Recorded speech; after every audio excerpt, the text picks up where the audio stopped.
ከቲኦቲ ጋር በተገናኘ እስከዛሬ ድረስ ብዙ ቪዲዮ ስለቅላችሁ ነበረ። በተለያየ ጊዜ ቲኦቲ የነበራችሁ ወደ ባት መቀየር እንዳለባችሁ እና ቲኦቲ ደረሰኝ ከ2017 ሐምሌ ጀምሮ ምንም ተቀባይነት እንደሌለው እና በአዋጅ እንደተሻለም ነግራችኋለሁ። ያው ሁላችሁም ታውቁ ትችላላችሁ። ስለዚህ ወደ ባት ተቀየሩ እየተባለበት መመሪያ ዛሬ ስለወጣ ወይም ደግሞ ፒዲኤፍ ከገቢዎች በኩል ስለተለቀቀ እሱን እኔ ቴሌግራም ላይ አስቀምጭላችኋለሁ።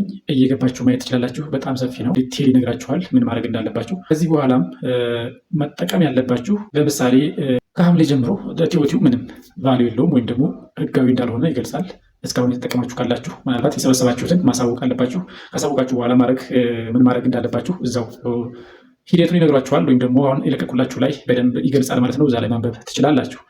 ከዚህ በኋላ ላለው ትራንዛክሽን ደግሞ በተለይ ግዢ ላይ ቲኦቲ የምትሰጡ ሰዎች ከዚህ በኋላ ባሰጡ ጥሩ ነው። የምትቀበሉ ሰዎችም ወይም ደግሞ ገዢዎች ቲኦቲ ደረሰኝ እንዳትቀበሉ፣ በእሱ ፋንታ ደረሰኙ እስከሚደርስላችሁ ድረስ ምናልባት የፐርቼዝ ቮቸር እየሳተማችሁ መጠቀም ትችላላችሁ ማለት። ማተሚያ ወረፋ ሆኖ የማይደርስላችሁ ከሆነ ደግሞ ገቢዎች አስፈቅዳችሁ ፐርቼዝ ቮቸር አንድም ሁለትም አስፈቅዳችሁ ከገቢዎች በግል ድርጅት አሳተማችሁ መጠቀም ትችላላችሁ። ስለዚህ ቲኦቲ ደረሰኝ ምንም ሌላ እንትን ውስጥ እንዳትገቡ ህጋዊ አይደለም ማለት ነው።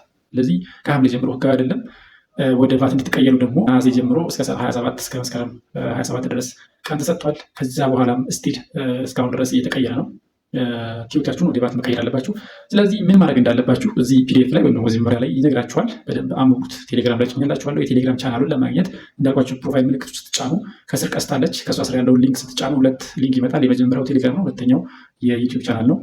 ቴሌግራሙንም ጆይን አድርጉ እና ፒዲኤፉ ማምጣት ትችላላችሁ። ምክንያቱም አስቸኳይ ደግሞ ወቅታዊ መረጃ ስለሆነ ገብታችሁ እዩት። ኤክስፕላኔሽን የሚያስፈልጋቸውን ጉዳዮች በዛ ላይ ስለምለቅ ዩቲዩብን ሰብስክራይብ ማድረጋችሁን እንዳረሱ። እንዳልኳችሁ አሁኑ ቶሎ ብላችሁ ቴሌግራም ገብታችሁ መረጃውን እዩና ወደ ተግባራ ወይም ደግሞ ማድረግ ያለባችሁን እንድታደርጉ ለማለት ነው፣ ወይም ደግሞ ለማሳሰብ ነው። ሌላ ጥያቄና አስተያየት ካላችሁ ኮሜንት ላይ አሳውቁኝ። ይህንም አካውንት ላይክ፣ ሼር፣ ፎሎ አድርጉት። ሌላ ሰው ጋር እንዲደርስ ሼር አድርጉት። ለወዳጆቻችሁም ለሚመለከተው ወይም ደግሞ ይጠቅማቸዋል ብላችሁ ለምታስቡ ሰው ሁሉ ሼር አድርጉላቸው። ላይክ እና ፎሎ እንዳይረሳ።